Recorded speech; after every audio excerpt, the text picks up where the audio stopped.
Hello everyone, welcome to the last day of Ramadan at Uttara. Cause আমরা পরের দিন নারায়ণগঞ্জ চলে যাচ্ছি। আজকের ওয়েদারটা একটু ঠান্ডা ঠান্ডা ছিল, তো বাইজাকে একটু শাওয়ার করে নিচ্ছিলাম, যেহেতু পরের দিন জার্নি করব, তখন আর শাওয়ার করানো হবে না। আর সে কিন্তু এখন অনেক বেশি দুষ্টুমি করে শাওয়ার করার সময়, এক জায়গায় বসে থাকতে চায় না আর সহজে উঠে আসতেও চায় না। অনেক ডিফিকাল্ট হয়ে যায় আসলে ওকে নিয়ে এখন শাওয়ার টাওয়ার করানো। এরপরও সে অনেক বেশি এনজয় করেছি, সে তো উঠে আসতেই চাচ্ছে না। আর আপনাদের বেবিরা শাওয়ার করার সময় এরকম দুষ্ট করে নাকি কমেন্ট করে জানাবেন তো। আজকে ফাইনালি আমি স্বপ্ন থেকে আনা সেই বিফের প্যাকেট সেটা রান্না করব। সো নিয়ে নিলাম। কোয়ান্টিটি কিন্তু মোটামুটি খারাপ ছিল না, দুইজনের জন্য মোটামুটি অ্যামাউন্টটা ভালোই ছিল আর মিটগুলো ভালোই ফ্রেশ ছিল।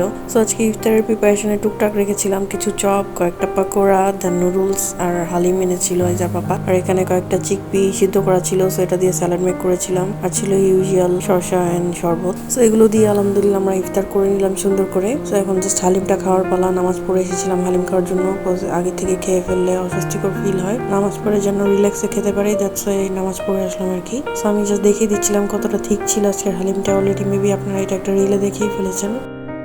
দেন দুইজন মিলে আইজার সাথে কিছু টাইম স্পেন্ড করছিলাম। আমরা আসলে ইফতারের পর তিনজন মিলে একসাথে একটু ফ্যামিলি কোয়ালিটি টাইম স্পেন্ড করি। আর আইজা এখানে বসে বসে রাইমস এনজয় করছিল আর বসে বসে আমার ব্যাগ নিয়ে খেলছিল। তার কাছে আমার এই ব্যাগটা অনেক বেশি পছন্দ, এটা থেকে বের করে এটা ওটা বের করে। তো যতই বিজি থাকুন আপনারা ট্রাই করবেন আপনাদের বেবিদের সাথে এরকম অল্প কিছুক্ষণ হলেও সারাদিনের কোয়ালিটি টাইম স্পেন্ড করা। এটা বেবিদের মেন্টাল গ্রোথের জন্য খুবই ভালো হয়। তো তারপর রান্না করতে চলে আসলাম।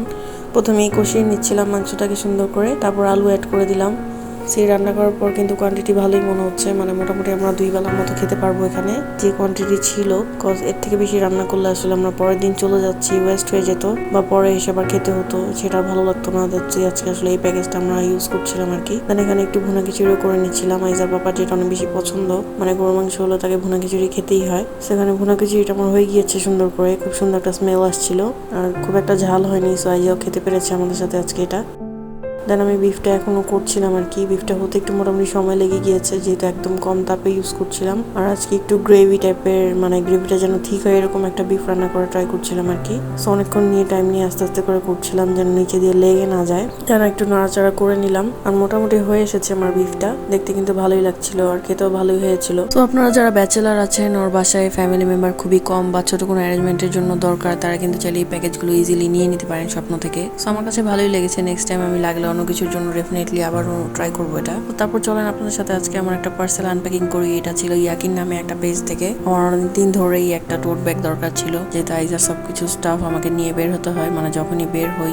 লাস্ট যে ব্যাগটা ইউজ করছিলাম সেটা ছিল ব্ল্যাক কালারের ভিতরে, দ্যাটস এবার একটু ফাঙ্কি বা অন্য টাইপের কালারের নিতে চাচ্ছিলাম। আর সামনেই যেহেতু মানে হচ্ছে রেইনি সিজন, চাচ্ছিলাম এরকম কিছু একটা নিতে যেটা বাইরে নিয়ে বের হলেও কোনো প্রবলেম হবে না। সো চলেন আপনাদের সাথে আগে আনপ্যাকিং করি, তারপর দেখাচ্ছি আমি এটার কালারটা। আমার কাছে খুবই ভালো লেগেছে আর মনে হচ্ছিল এইগুলোই এখন ট্রেন্ডি বর্তমানে, মানে এখন সবাই এরকম টাইপের ব্যাগগুলো ইউজ করে। টোট ব্যাগ হিসেবে খুবই ডিফারেন্ট আর ইউনিক ছিল এটা। এটা যে কোনো আউটফিটের সাথে নিলেই ভালো লাগবে। আর সাথে কিন্তু খুব সুন্দর একটা লং বেল্টও ছিল। আর এটার বাইরের লেয়ারটা প্যারাশুট ফ্যাব্রিকের ছিল। সো এটা নিয়ে বাইরে বৃষ্টিতে বের হলেও সেরকম কোনো প্রবলেম হবে না ভিজে গেলে ব্যাগটা।